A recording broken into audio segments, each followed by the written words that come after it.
Rooting out waste of taxpayer money is very popular among taxpayers, but not so much among the politicians spending the cash.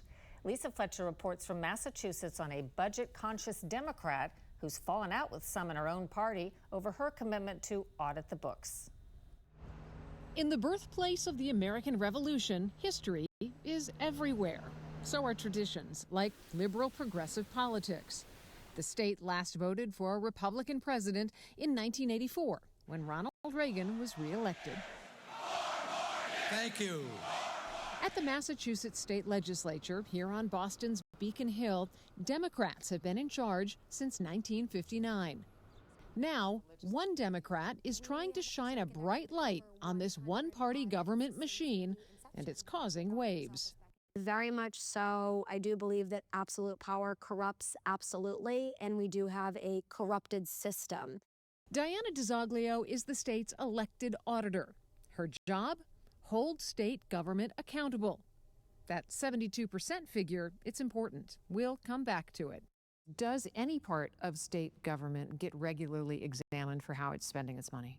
Yes. So we audit state agencies and departments to shine a light on ways that they can do better. And I often have to let people know I'm not the IRS. I am not the Department of Revenue. I audit government for the taxpayers of Massachusetts. And it is my job to make sure that folks have access to what's going on in government, that they know how their tax dollars are being spent. Massachusetts' $60.9 billion 2026 state budget has ballooned 42% since 2019. That's despite sluggish economic growth and around $120 billion in debt and liabilities, making Auditor DiZoglio's push to audit legislative spending and curb waste a critical step toward fiscal accountability. Her office routinely finds wasteful or just questionable government spending, including $2 million last year in food stamps and Medicaid programs. Because waste and fraud is a growing concern, not just for people in Massachusetts. Only by tackling the waste and fraud Through the Department of Government Efficiency, or DOGE, the Trump administration has identified and cut what it describes as billions in wasteful or fraudulent spending, though the exact savings will be argued about for years. What's clear, accountability to the taxpayers can often be controversial with those in power, which is exactly what DiZoglio found when she announced plans to audit the Massachusetts state legislature. Instead of supporting the effort, she's found leaders here, all fellow Democrats, blocking her at every turn.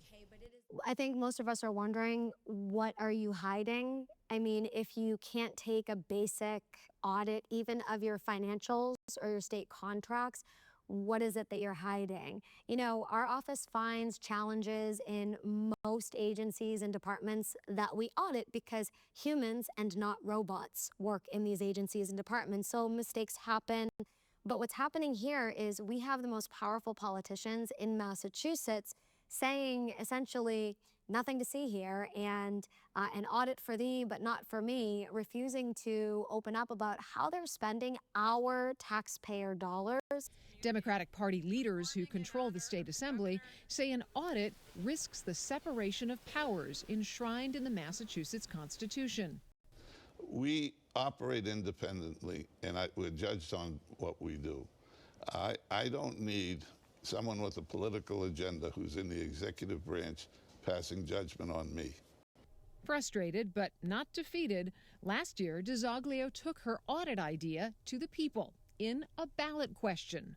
The audit won overwhelmingly.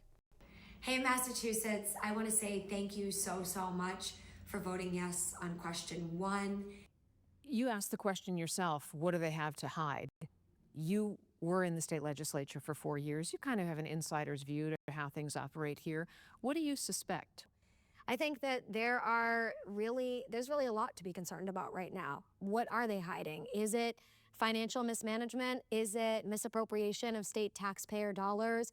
Is it no-bid contracting out with friends? We don't know, right? We don't know. Are taxpayer-funded non-disclosure agreements being given out to people to cover up harassment, discrimination, abuse, or corruption? And despite winning the support of the people, she's still being blocked by the Democratic Party leaders. She says even the state's attorney general is putting up barriers to conducting the audit voted on by residents and called for under the new law. So you have the leaders in the legislature who think that the law is optional. You have an attorney general whose job it is to enforce the law who is not enforcing it. What is your pathway to getting this independent third party to force this to happen? It's pretty clear the Attorney General doesn't want anything to do with representing our office. So really, we need to make sure that we get access to that courtroom because that's really the only way forward right now. What does this story say about the state of politics in Massachusetts and more broadly, the state of things across the United States? I think a lot of people feel disenfranchised from their government, from their elected leaders, and they feel disenchanted with the system right now. It's not just about an audit. It's about lawmakers telling the voters that their vote doesn't count and that they're not going to respect the will of the voters. And that is something that needs to change. Auditor DiZoglio recently announced her office found $4.8 million in public benefit fraud in the last quarter.